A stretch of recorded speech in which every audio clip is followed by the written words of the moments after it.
Hey everyone, Derek J here, and I am in downtown Old City, Philadelphia, 5th and Market Street, where some activists participated in some civil disobedience today.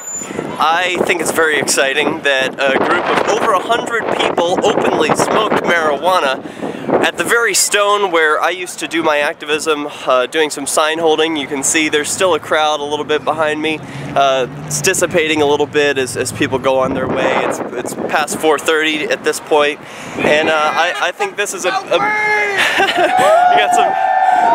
some people are driving by with saying smoke weed, and people are all happy about that. So I think this is a huge win for peace, huge win for freedom, and also it's a great message for people to remember that numbers make a difference.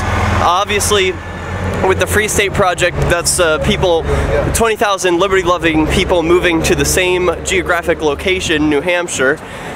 It makes a difference when people peacefully resist together.